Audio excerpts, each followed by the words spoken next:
বিসমিল্লাহির রহমানির রহিম। আসন্ন ত্রয়োদশ জাতীয় সংসদ নির্বাচন, যা বাংলাদেশের ইতিহাসের এক সন্ধিক্ষণ। ইনসাফ কায়েম, জনগণের অধিকার পুনরুদ্ধার এবং একটি সুখী সমৃদ্ধ বাংলাদেশ গড়ার লক্ষ্যে এবারের নির্বাচনে প্রতিদ্বন্দ্বিতা করছে খেলাফত মজলিস। নির্বাচনী তফসিল ঘোষণার কয়েক মাস পূর্বে ২৫৮ জন প্রার্থীকে দলীয় মনোনয়ন দেয় খেলাফত মজলিস। বিভাগীয় শহরগুলোতে আনুষ্ঠানিক ঘোষণা ও পরবর্তীতে রাজধানীর ইঞ্জিনিয়ার্স ইনস্টিটিউট মিলনায়তনে প্রার্থীদেরকে নিয়ে দিনব্যাপী মত বিনিময় সভার আয়োজন করে। এরপর দেওয়ালঘড়ির প্রার্থীরা সারা দেশে মানুষের দ্বারে দ্বারে পৌঁছে দেন ঐক্যের মহান বার্তা। বিভেদ নয়, ঐক্য চাই, কল্যাণমূলক রাষ্ট্র চাই। ঐক্যবদ্ধ বাংলাদেশের নির্বাচনী আসন সমঝোতা ওয়ান বক্স পলিসি বা এক বাক্স নীতির স্বার্থে খেলাফত মজলিস মাত্র ৭৪টি আসনে নির্বাচনী তফসিল অনুযায়ী মনোনয়নপত্র জমা দেয়। অবশিষ্ট আসন ঐক্যের স্বার্থে অন্যান্য দলের জন্য ছাড় দেয়।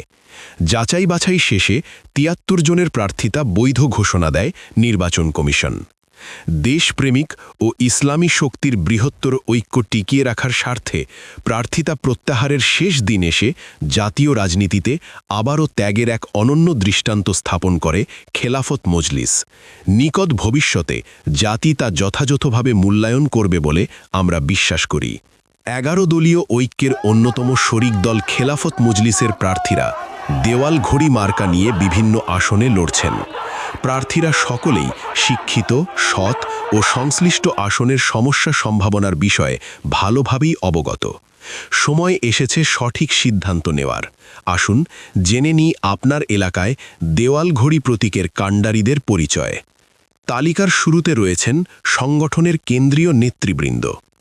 মাওলানা আব্দুল বাসিত আজাদ, হবিগঞ্জ ২। ডক্টর আহমদ আব্দুল কাদের, হবিগঞ্জ ৪।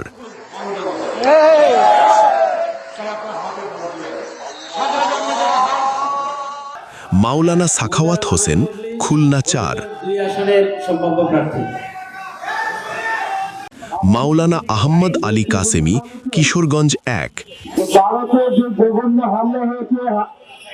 অ্যাডভোকেট জাহাঙ্গীর হোসেন, বরগুনা ১। আসন্ন মোহাম্মদ মুনতাসির আলী, সিলেট ২। কাউকে কোনো ছাড় দেওয়া হবে না ইনশাআল্লাহ। এবিএম সিরাজুল মামুন, নারায়ণগঞ্জ ৫। যেটা বাস্তব যেটা কথা বলেছে যে আমরা অধ্যাপক কাজী মিনহাজুল আলম, রাজবাড়ী ২।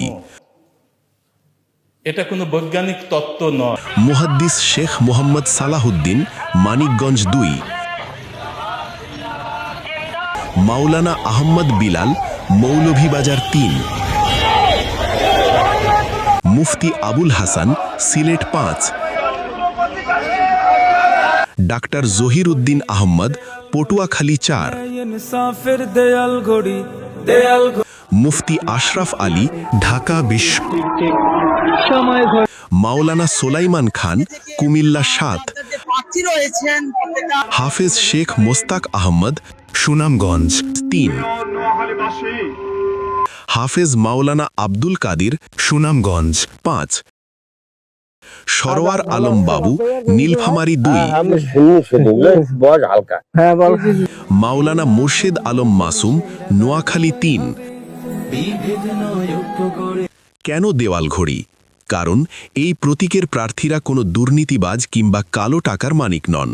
তারা দেশের সার্বভৌমত্ব রক্ষা, ধর্মীয় মূল্যবোধ সংরক্ষণ এবং বেকারত্ব দূরীকরণে অঙ্গীকারবদ্ধ। সময়ের সঠিক ব্যবহারে একটি ইনসাফ ভিত্তিক সমাজ গড়তেই তাদেরই লড়াই। আগামী ১২ই ফেব্রুয়ারি উন্নয়নের চাকা সচল করতে এবং দুঃশাসনের অবসান ঘটাতে আপনার মূল্যবান ভোটটি দিন দেওয়ালঘড়ি মার্কায়। মনে রাখবেন, সময়ের ডাক দেওয়ালঘড়ি, ইনসাফের ডাক দেওয়ালঘড়ি, ঐক্যবদ্ধ বাংলাদেশের মার্কা দেওয়ালঘড়ি। জুলাই গণ অভ্যুত্থান চেতনা রক্ষায় খেলাফত মজলিসের মার্কা দেওয়ালঘড়িতে ভোট দিন। সবাই মিলে আমরা ঐক্যবদ্ধ বাংলাদেশ। বিজয় আমাদের হবেই ইনশাআল্লাহ। আল্লাহ হাফেজ।